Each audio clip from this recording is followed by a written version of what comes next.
اس امت کے بے شمار فضائل میں سے آج یہ ایک فضیلت کی ہم بات کر رہے ہیں، عید قربان۔ روشن خیالی کا زمانہ آ گیا ہے۔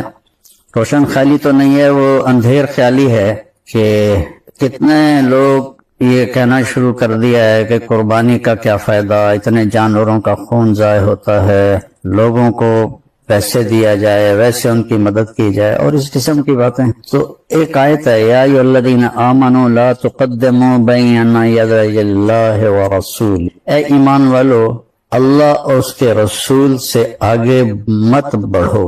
اب یہ اس وقت تو یہ حکم تھا جب صحابہ تھے، تو جب آپ چل رہے ہوں تو ان کے آگے مت چلو، لیکن قیامت تک کے لیے قرآن ہے، تو اس کا معنی جو مفسرین نے کیا ہے وہ یہ ہے کہ اللہ اور اس کے رسول کی بتائی ہوئی ترتیب زندگی کو کراس مت کرو، اس کے آگے نہ نکل جاؤ۔ ہماری عقلوں کا معیار کیا ہے، ہمارے علم کا معیار کیا ہے؟ تو میرے نبی نے حج کے موقع پر ایک بکرا آپ ذبح فرما دیتے تو آپ کی قربانی ہو جاتی۔ یہ سنت ابراہیم ہے۔ میں تھوڑا پیچھے چلا جاؤں کہ وَإِذِ ابْتَلَىٰ إِبْرَاهِيمَ رَبُّهُ بِكَلِمَاتٍ فَأَتَمَّهُنَّ قَالَ إِنِّي جَاعِلُكَ لِلنَّاسِ إِمَامًا قَالَ وَمِنْ ذُرِّيَّتِي قَالَ لَا يَنَالُ عَهْدِ الظَّالِمِينَ، کہ جب اللہ تعالیٰ فرماتے ہیں کہ جب میں نے اپنے خلیل ابراہیم کو امتحانوں میں ڈالا تو وہ ہر امتحان میں پورا نکلا، تو میں نے کہا کہ ابراہیم میں تمہیں لوگوں کا امام بناؤں۔ تو انہوں نے فرمایا میری نسل میں بھی ہو، تو کہا نہیں، جو ظالم ہوں گے وہ اس کے حقدار نہیں ہوں، جو فرما بردار ہوں گے وہ اس کے حقدار ہوں۔ اور اس میں جو ایک بہت بڑا امتحان لیا کہ 84 سال کی عمر میں بیٹا پیدا ہوا، 60 سال اگر 20 سال کی عمر میں شادی ہوئی ہو تو 64 سال دعا مانگتے رہے، رب ہب لی من الصالحین، اور اللہ نے بیٹا دیا تو فرمایا اس کو چھوڑ کے آؤ یہاں سے دور۔ انہوں نے عرض کی کہاں؟ فرمایا جبریل تمہیں راستہ دکھائے گا۔ جبریل انسانی شکل میں ایک اونٹنی پر سوار ہو کر تشریف لائے، ان کے پیچھے حضرت ابراہیم علیہ السلام، حضرت حاجرہ علیہ السلام اور حضرت اسماعیل علیہ السلام، یہ تینوں ایک اونٹنی پر سوار۔ اور جب مکہ کے کالے پہاڑ آ گئے اور ایک وادی تھی نیچے، تو پہاڑ ایسے اوپر اس کے کھڑے ہوئے تھے، انہوں نے اس کو چھپایا ہوا تھا اس وادی، کہنے لگے یہاں چھوڑ دو اور تم خود واپس چلے جاؤ۔ تو حیران ہوئے، آگ میں ڈالے گئے تو کچھ نہیں بولے، حسبی اللہ و نعم الوکیل اتنا کہا، لیکن جب وہاں کہا جبریل نے یہاں چھوڑ دو تو کہنے لگے یہاں کیسے چھوڑ دوں، یہاں تو کچھ بھی نہیں ہے۔ تو جبریل بولے کہ آپ کے اللہ کی منشا ہے، ان دونوں کو یہاں چھوڑ دیں، اس بچے سے اللہ تعالیٰ آخری نبی کو پیدا فرمائیں۔ تو یہ اتنی بڑی قربانی تھی، اور ان سے بڑھ کر قربانی حضرت حاجرہ کی تھی کہ اگر وہ آپ کی دوسری بیوی سے پیدا ہوتا تو وہ آپ کی ہم عمر تھی، اور اللہ نے ان سے بھی حضرت اسحاق ان سے پیدا ہوئے، وہ بعد میں پیدا ہوئے۔ ان کی جو بیگم تھی حضرت سارہ، تو ان سے نہیں پیدا ہوا، وہ مصر کی شہزادی سے پیدا ہوا جن کی 20-25 سال عمر تھی۔ تو وہ کہنے لگی آپ کدھر جا رہے ہیں؟ تو وہ خاموش، وہ حیران پریشان کہ مجھے اکیلے چھوڑ کے کہاں جا رہے ہیں؟ تو چلتے چلتے چلتے جہاں آج زمزم کے پانی کے وہ کنیکشن لگے ہوئے ہیں، کدئی اس کو کہتے ہیں، وہاں پہنچے 3-4 میل چل کے۔ تو پھر حضرت حاجرہ کو خیال آیا یہ نبی ہیں، کہیں اللہ نے نہ کہا ہو، تو فرمانے لگے اللہ امرک، کیا اللہ نے آپ کو حکم دیا ہے؟ تو آپ نے ایسے سر ہلایا، اذن لن یضیعنا اللہ، پھر اللہ ہمیں ضائع نہیں کرے گا، آپ چاہیں۔ وہ اونٹنے پہ سوار ہوئے، اور آپ ذرا تصور کریں، مستورات بھی سن رہی ہوں گی کہ 20-25 سال کی بچی کو مکہ کے کالے پہاڑوں میں، جہاں نہ انسان، نہ پانی، نہ سایہ، نہ درخت، نہ چھاؤں، اکیلے چھوڑ دیا جائے، اور وہ شہزادی، تو اس پہ کیا بیتی ہو، اس پہ کیا گزری ہوگی؟ تو ان کو دیکھتی رہیں۔ جب وہ پہاڑ پار کر کے نیچے چلے گئے تو پھر بوجھل قدموں سے واپس آئیں۔ تو اللہ تعالیٰ نے ان کی قربانی پر زمزم کا کنواں نکالا۔ تیسرے دن جو پانی دے گئے تھے، کھانا دے گئے تھے، وہ ختم ہو گیا۔ تو پھر انہوں نے صفا مروہ کے 7 چکر لگائے کہ کوئی انسان بشر نظر آ جائے، لیکن کوئی نظر نہیں آیا۔ 7ویں چکر میں وہ ان کا دم گھٹنے لگا اور سانس پھولنے لگا اور وہ گر گئیں۔ جب بیٹے کی طرف نظر دوڑائی تو وہاں ایک آدمی کو کھڑے دیکھا تو پھر ایک دم بھاگی تو دیکھا تو وہ آدمی تو غائب تھا اور اس بچے جہاں ایڑیاں رگڑ رہا تھا وہاں سے چشمہ نکلا ہوا تھا پانی کا، جو زمزم کا کنواں کہلاتا ہے، اور اس سے پرانا کنواں دنیا میں کوئی موجود نہیں جو آج بھی اسی طرح صاف ستھرا پانی دے رہا ہو۔ اس میں کیڑے نہیں پیدا ہوتے، اس میں مینڈک نہیں پیدا ہوتے، اس میں وہ پانی میں سبز رنگ کی کائی جم جاتی ہے، وہ نہیں جمتی، کوئی مچھر وہاں پیدا نہیں ہوتا، اور کوئی اس کا کسی چشمے سے رابطہ نہیں، تعلق نہیں، کسی پیچھے پانی کے کسی حوض کے ساتھ یا پانی کے کسی خزانے کے ساتھ اس کا رابطہ نہیں۔ وہاں جو انجینئر تھے کنویں پر، وہ انڈین تھے، وہ مجھے ملے، انہوں نے بتایا کہ جب ہم چلاتے ہیں موٹر ٹربائن کو تو اس میں سوراخ ہیں کنویں کی دیواروں میں، ان سے پانی ایسے ابل کے آتا ہے، اور جب ہم بند کرتے ہیں ٹربائن کو تو وہ پانی بند ہو جاتا ہے، اور آج تک اس کا لیول کبھی بھی کم نہیں۔ تو پھر اللہ تعالیٰ نے فرمایا اب جاؤ اور ذبح کر کے آ جاؤ۔ جس باپ کی عمر کو تقریباً کوئی 90 سال سے اوپر ہو چکی ہو اور وہ فلسطین سے چھری لے کر چلا ہو کہ بیٹے کو ذبح کرنے جا رہا ہوں، تو اس پہ کیا بیتی ہوگی ان لمحات میں، اس سفر میں، اس کے دن رات میں کس طرح خیال آتا ہوگا، کیسے ذبح کروں گا، کیا ہوگا۔ اور پھر ان کو لے کر جب وہ پہنچے اس جگہ، وہ جگہ تو اب انہوں نے صاف کر دیا، پہاڑ ہٹا دیے ہیں، اللہ ان کا بھلا کرے، حاجیوں کی سہولت کے لیے۔ تو میں اس جگہ پہ گیا ہوں، میں نے دیکھی ہے جب پہاڑ کھڑے تھے، تو چاروں طرف پہاڑ ہیں، بیچ میں ایک چھوٹی سی وادی ہے۔ کہنے لگے بیٹا میں دیکھتا ہوں کہ میں تمہیں ذبح کر رہا، اور نبی کا خواب وہی کے برابر ہوتا۔ تو انہوں نے فرمایا یا ابا تفعل، بابا فوراً کرو، یا ابا افعل بھی نہیں، یا ابا تفعل، اتنی تیزی سے فرمایا کہ الف کو گرا دیا۔ ستجدنی انشاء اللہ من الصابرین، تو مجھے دیکھے گا کہ میں صبر کرنے والوں میں سے۔ تو کہنے لگے تجھے پتہ بھی ہے کہ میں کیا کہہ رہا ہوں؟ کہنے لگے ہاں پتہ ہے، آپ مجھے ذبح کریں گے میں مر جاؤں گا، لیکن مجھے دنیا کے بدلے جنت مل جائے گی، آپ کے بدلے مجھے اللہ مل جائے گا۔ پھر فرمانے لگے کہ ہاں مجھے یہ دکھ ضرور ہے کہ میری ماں کو بڑا صدمہ ہوگا۔ تو اپنا کرتا اتارا اور وہ ان کو دیا کہ یہ جا کے کرتا میری ماں کو دے دینا، جب میری یاد آئے گی میرا کرتا دیکھ لے گی۔ اور وہاں اللہ کا حکم پورا کیا، اور لیٹا کر جب چھری چلانے لگے تو کرنے والا تو اللہ ہے، یہاں کوئی لوہے کا ٹکڑا نہیں آیا، یہ جگہ پتھر نہیں بن گئی، لوہا نہیں بن گئی، چھری موم نہیں بنی، چھری اسی طرح تیز ہے اور گردن اسی طرح نرم ہے، لیکن وہ اوپر سے حکم آ گیا نہیں کاٹنا۔ 2-3 دفعہ چھری چلائی نہیں چلی، تو تیسری دفعہ پھر اللہ تعالیٰ نے جبریل سے فرمایا کہ جلدی سے جنت سے چھترا لے کر جاؤ اور اسماعیل کو نکال لو اور چھترے کو ڈال دو۔ ابراہیم علیہ السلام نے آنکھوں پہ پٹی باندھی ہوئی تھی، اور جب ان کو لٹایا اونھے منہ الٹا کر کے تو ان کی کمر پہ اپنے گھٹنے کو رکھ کر ان کے سر کے بال پکڑ کے ایسے اٹھا کے گردن کو اوپر کیا، تو ایسے آسمان کو دیکھا کہ یا اللہ تو مجھ سے ناراض ہو گیا ہے کہ اسماعیل کی محبت میرے دل میں پیدا ہو گئی ہے، تو دیکھ میں اسے تیرے نام پہ قربان کر رہا ہوں۔ اس بات کو سن کر آسمان کے سارے فرشتے روئے تھے، اور دوسری دفعہ آسمان کے فرشتے روئے تھے جب ہمارے نبی پاک صلی اللہ علیہ وسلم کو طائف والوں نے اتنے پتھر مارے کہ آپ بے ہوش ہو کے گر گئے، اس وقت آسمان کے فرشتے روئے تھے۔ 2 دفعہ روئے ہیں آسمان کے فرشتے۔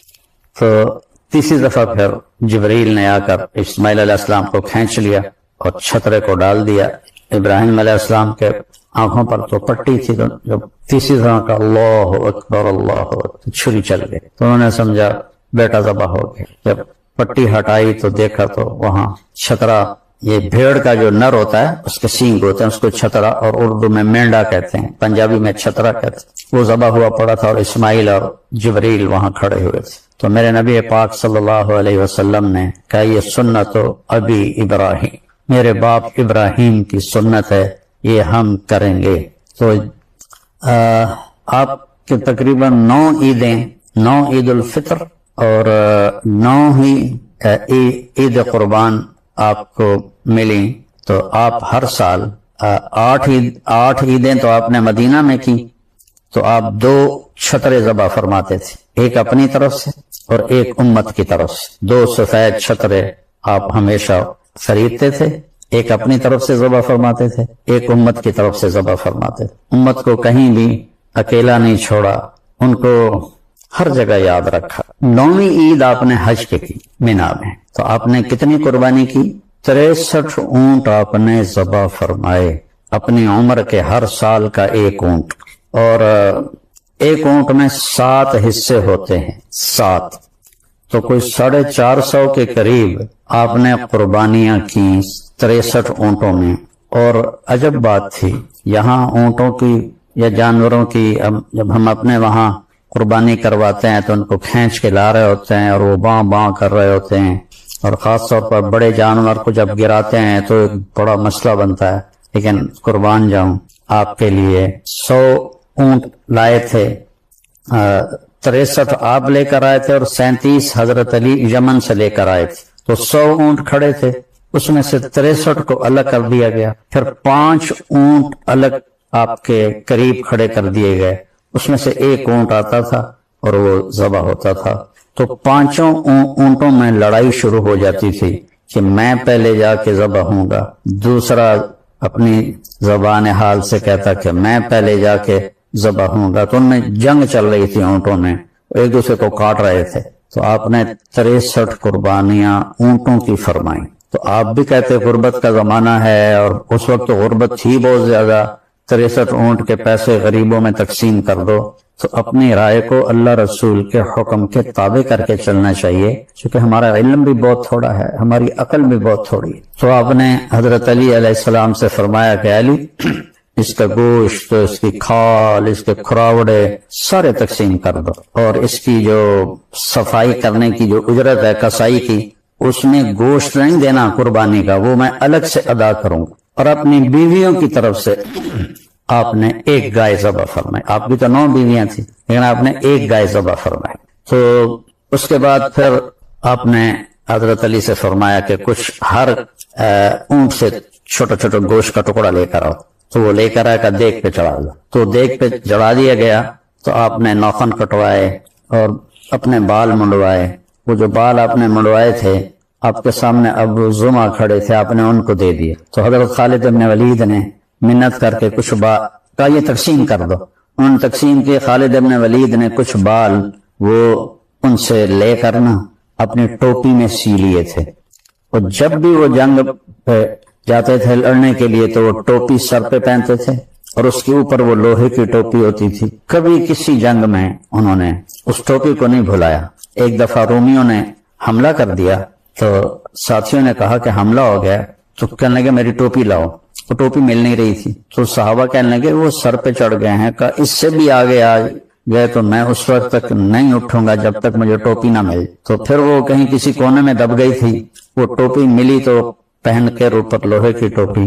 پھر جب وہ حملہ کرتے ہوئے تو جیسے شیر کے آگے بکریاں نہیں کٹتی اور بھاگتی، ایسے ان کے سامنے خلقت دوڑتی اور بھاگتی تھی۔ دنیا نے ایسا جرنیل آج تک نہیں پیدا کیا، سیف اللہ کا جس کو لقب ملا ہو، اس کو اللہ کے نبی نے اللہ کی تلوار کہا۔ اس لیے جب ان کا بڑی جوانی میں فوت ہو گئے، 56 سال کی عمر میں تو فرمانے لگے ساری زندگی پہلی صف میں لڑا کے شہید ہو جاؤں، لیکن آج میں بزدلوں کی طرح مر رہا ہوں۔ تو علماء فرماتے ہیں کہ انہوں نے کوئی 100 سے زیادہ جنگیں لڑیں، اگر وہ ہزاروں جنگیں بھی لڑتے تو وہ شہید نہیں ہو سکتے تھے، کہ اللہ کی تلوار نیام میں تو جا سکتی ہے، ٹوٹ نہیں سکتی، اسے توڑ کوئی نہیں سکتا۔ تو جس میدان میں خالد ہوتے تھے کبھی شکست نہیں، ہمیشہ فتح ہوتی تھی۔ تو آپ نے اپنے بال صاف کروائے اور اپنی مونچھیں چھوٹی کروائیں، داڑھی کو ٹھیک کروایا، پھر غسل فرمایا، پھر کپڑے بدلے، اتنے میں پھر وہ دیگ تیار ہو گئی۔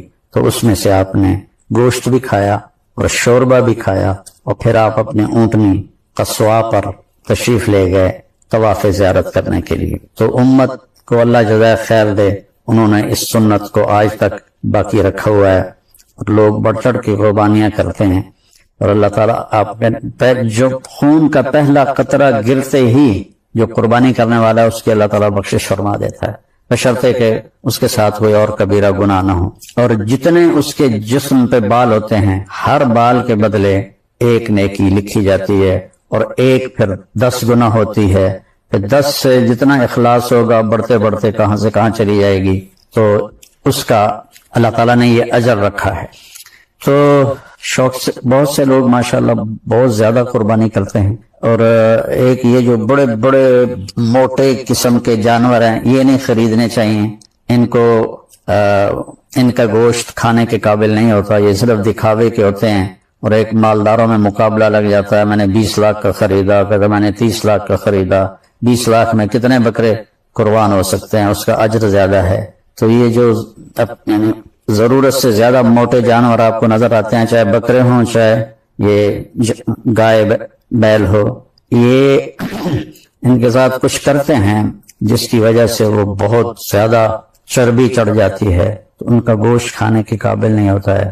تو یہ میرا مشورہ ہے، باقی یہ کوئی فرض واجب سنت کی بات تو ہے نہیں، لیکن اگر اس کی بجائے اتنے مہنگا جانور خریدنے کی بجائے زیادہ جانور خرید دیے جائیں تو زیادہ غریبوں کے گھر گوشت چلا جائے گا۔ تو اس قربانی کو ہم نے ہمیشہ انشاءاللہ زندہ رکھنا، اور یہ اس قسم کی باتیں کہ کیا فائدہ، یہ بہت نادانی کی باتیں ہیں، اللہ اس کے رسول سے ٹکرانے والی باتیں ہیں۔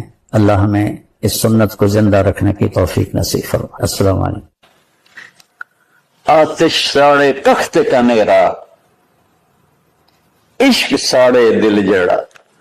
خواجہ غلام فرید صاحب کی شاعری سنا رہا ہوں کہ عشق میں بھی آگ ہے اور لکڑی میں بھی آگ۔ لکڑی کی آگ خس و خاشاک کو جلاتی ہے، اور عشق کی آگ دل کو جلا کے برباد کر دیتی ہے۔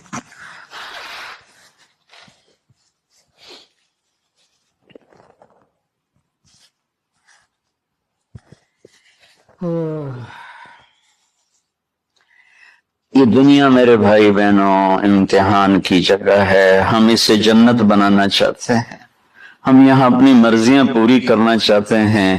اللہ کی قسم، اللہ کی قسم، اللہ کی قسم، جس نے اپنی مرضی پہ چلنا شروع کیا وہ تباہ ہو گیا، جو اللہ رسول کی غلامی کے دائرے میں آیا وہ کامیاب ہو گیا۔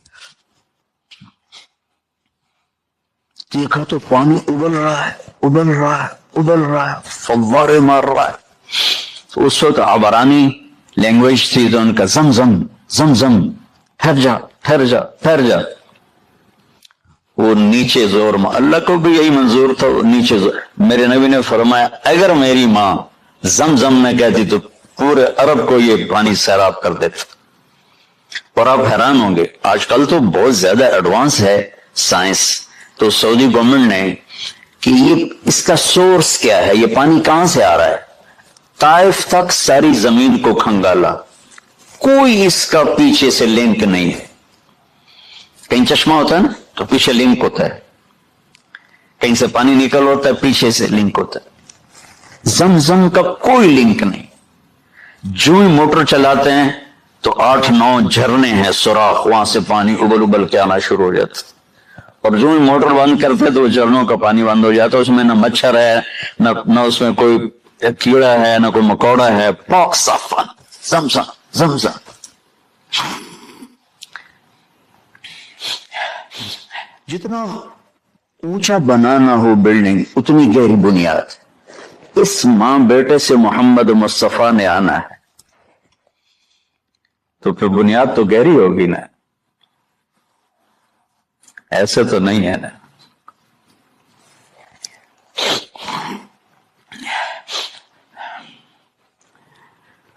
تو چونکہ محمد مصطفیٰ صلی اللہ علیہ وسلم کو اس بچے اور اس ماں سے اللہ نے وجود دینا، پیچھے ابراہیم بار والد ہیں دینا، ابراہیم علیہ السلام کی نسل میں 4000 انبیاء آئے، بنو اسرائیل میں 4000، اور حضرت اسماعیل علیہ السلام کا ایک ہی جو 1.25 لاکھ پہ بھاری نہیں ہے بلکہ کل کائنات پہ بھاری ہے اللہ کے بعد۔ تو اس لیے عیسائی ہوئی، یہ جو بناتے ہیں اپنی باڈیز، وہ اپنی کتنی پسائی کرتے ہیں، وزن اٹھاؤ دوڑو، وہ کیا کیا اپنے آپ کو مشقت میں ڈالتے ہیں، تب جا کے وزن وہ نکھر کے آتے ہیں۔ یہاں کوئی آبادی نہیں تھی، یمن سے لوگ جاتے تھے شام تجارت کے لیے، تو قبیلہ جرہم کا گزر تھا، پانی نہیں تھا، تو وہ پانی کی تلاش میں تھے. انہوں نے پرندے دیکھے، وہ کہنے کہ پرندے تو پانی پر آتے ہیں. انہوں نے 2 آدمی بھیجے، آگے دیکھا ایک خاتون، ایک بچہ اور کنواں تو نہیں تھا، پانی چشم. تو وہ سارے آئے اور کہا کہ بہن ہم یہاں ٹھہر جائیں. آپ ٹھہرو لیکن پانی میرا. انہوں نے کہا ٹھیک ہے، پانی آپ کا ہے. تو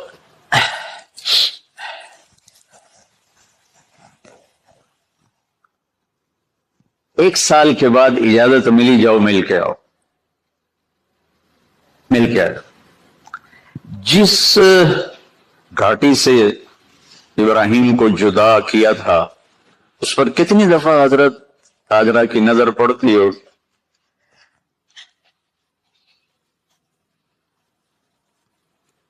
اگر آپ اس کو فیل کریں تو یہ قصہ بیان ہی نہیں ہو سکتا، بس رونا ہی پڑے گا.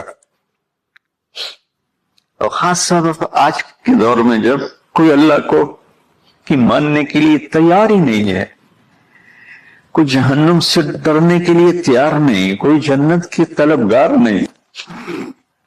1 سال کے بعد اونٹنی کا سر نظر آیا تو دل اچھل کے آسمان کو جا لگا کہ میری آنکھوں کی ٹھنڈک آ گئی، میرے سر کا سایہ آ گیا، میرے بیٹے کی چھاؤں آیا. اونٹنی بٹھائی، کہا تشریف لائیے. کہنے کہ اترنے کا حکم نہیں ہے، صرف ملاقات. نہ آتے صبر آیا ہوا تھا، صبر توڑ کے پھر جا رہے ہیں. اف نہیں کی آہ نہ کر لبوں کو سی، زخم پہ زخم کھا کے جی. اپنے جگر کا لہو پی، آہ نہ کر لبوں کو سی. عشق ہے دل لگی نہیں، سینے پہ تیر کھائے جا. آگے قدم بڑھائے جا، یعنی زبان حال سے کہہ دے اس کے ہاں ستائے جا. کوئی شکوہ گلا نہیں ہے، یہ کیا ملنا ہے. نہ آتے وہیں بیٹھے رہتے. کہنے لگے اچھا بچہ گود میں دے دوں. سینے سے لگا پیار کی، بہتے آنسو بچے کے رخسار پہ گرے. بچوں کو پتہ نہیں کون ہے. کہنے لگی اجازت ہے آپ کا سر دھو دوں، منہ دھو دوں، پاؤں دھو دوں، ہاتھ دھو دوں، یہ پانی پاک ملا ہے. ٹھیک ہے. واپس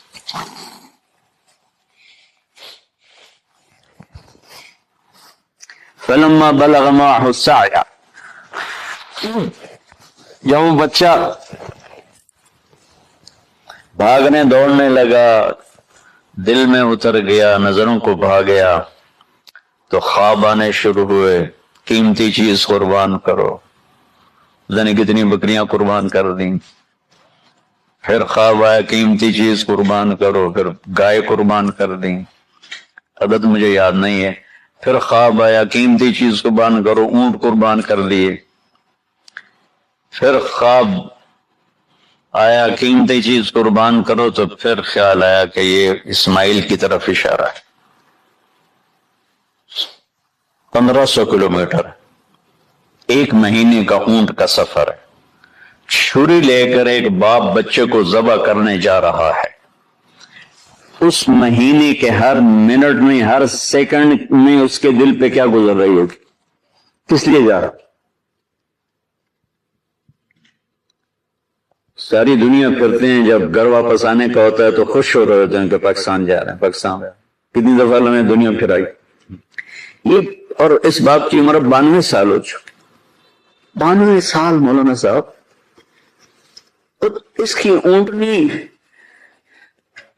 کے قدم کے ساتھ نہیں، ہر سیکنڈ کے ہر کروڑویں حصے میں ابراہیم کا دل پھٹتا ہوگا تو اس معصوم بچے کو ذبح کیسے کرو.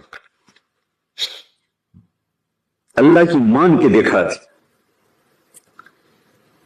اللہ نے تو ہمیں دین ہی آسان دیا ہے، ہم سے تو نہیں بچوں کی قربانی مانگی.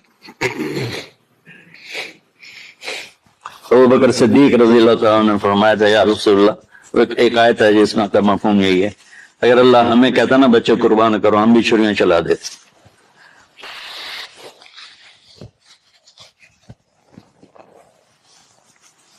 تو میں اس تصور میں جب ڈوبتا ہوں میں رونا شروع کر دیتا. 92 سال کی ہستی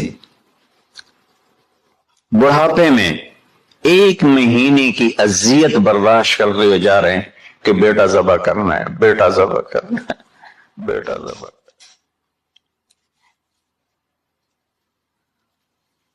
تو وہاں پہنچے تو اب اسماعیل نے جانا ہے کہ یہ ہیں میرے ابا. وہ کیسے لپٹے ہوں گے، کیسے چوما ہوگا، کیسے پیار کیا ہوگا.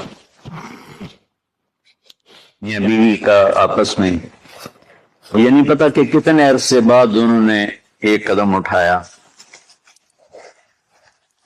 لیکن کہا کہ بچوں کو تیار کرو، میں اس کو سیر کرانے لے جا رہا.